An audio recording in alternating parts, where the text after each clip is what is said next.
Jean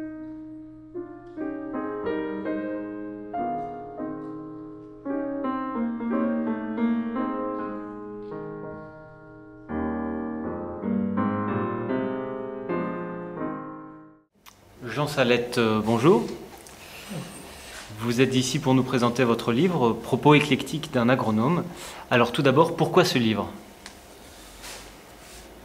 Eh bien, après des entretiens de fin de carrière, parce que j'ai pris ma retraite le plus tôt que j'ai pu, il y a 15 ans, après ces entretiens, j'ai vu qu'il me restait à mettre beaucoup d'ordre dans mes idées et sur divers sujets.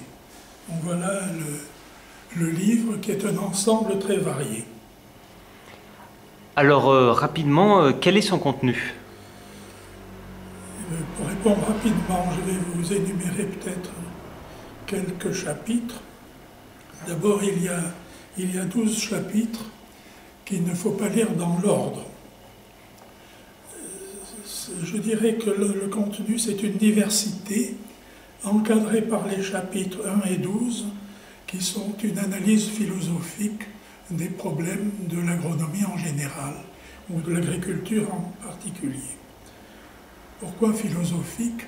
Eh bien déjà, Bernard Palissy, au XVIe siècle, avait écrit « Nul art au monde ne nécessite plus de philosophie que l'agriculture ». Donc voilà un bon début, et déjà les agronomes latins réfléchissaient à ce qu'il fallait faire. C'est donc une réaction contre le primat de la pensée abstraite qui finit par abolir le bon sens, particulièrement dans notre secteur agricole, mais plus généralement dans le secteur des sciences finalisées. Pour aller rapidement comme vous me demandez, j'ai d'abord dans les chapitres 2 et 3 des idées générales qui résultent d'un projet que j'ai initié il y a 40 ans. C'est le lien du terroir au produit, et je n'insiste pas. Le chapitre 4 est à réserver aux spécialistes. J'avais écrit plusieurs publications là-dessus dont je n'étais pas content. J'ai donc fait une synthèse qui constitue le chapitre 4 sur l'analyse chimique de la plante. Les agronomes analysaient des sols, moi j'ai analysé des plantes. Ça fait des petites différences. Il y a d'autres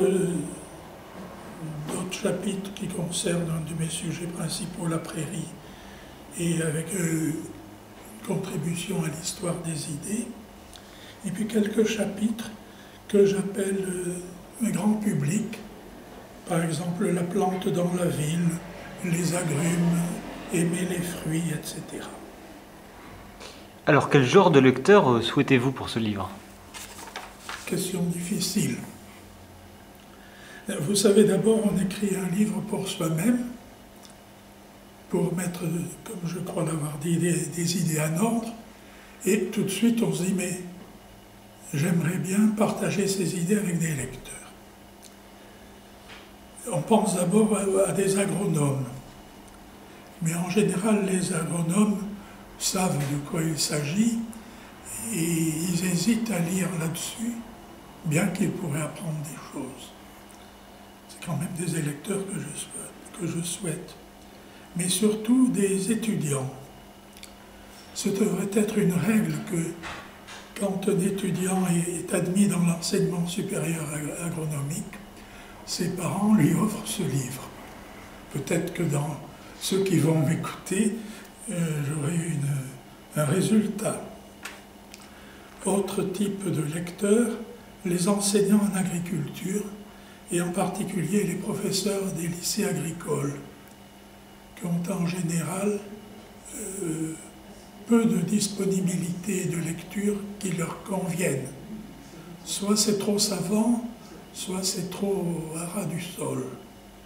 Et je prétends que mes chapitres pourraient les concerner.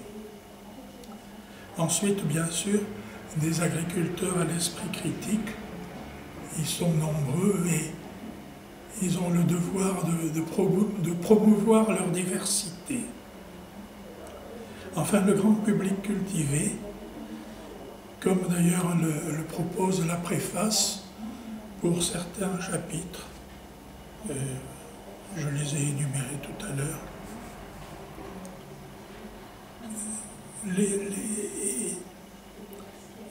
à l'intérieur du grand public cultivé, je souhaite des professeurs de français. J'ai quelques amis professeurs de français qui ont eu l'occasion de le lire et qui s'en sont trouvés très heureux. Peut-être que le mot heureux est exagéré. Ce qui les a intéressés, c'est le choix du mot juste et la manière de conduire mes synthèses. Il est vrai que mon propos est assez concentré, donc les professeurs de lettres savent lire.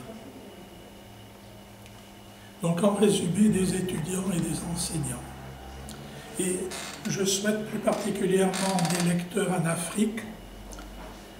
L'Afrique est un pays pluriel avec des originalités agricoles considérables. Il faut valoriser ces diverses, enfin je crois qu'il faut valoriser ces diverses spécificités. Et en Afrique, il y a aujourd'hui des étudiants qui savent lire intelligemment. Je souhaite qu'ils puissent avoir accès à mes écrits. Nous sommes passés rapidement sur le contenu tout à l'heure. Quelles sont les principales idées fortes du texte? Comme quand on est embarrassé, on répond « voilà une bonne question ». Peut-être que mon idée, c'est une lutte contre l'excès de centralisation dans les idées.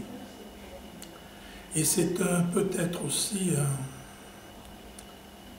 un éloge de la diversité, ou une exploration de la diversité, car la diversité est un phénomène naturel. Cependant, il est bon de l'organiser. Donc, dans le domaine dont il est question, il est bon de fédérer des diversités. Si on ne fédère pas avec une discipline globale, on obtient de l'anarchie, ce qui n'est pas très bon pour le domaine utilitaire.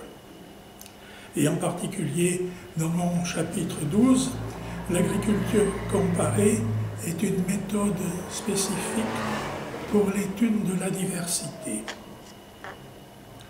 L'autre point, c'est que les agriculteurs ont toujours dû subir des aléas.